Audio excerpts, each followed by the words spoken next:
Kowe sing paling ngerti marang kanane ati.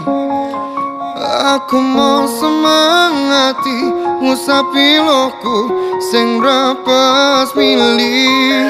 Peputane ati kinaryo kembangi wangi. Sabar-sabar no ngomong aku muka selawase tati siji.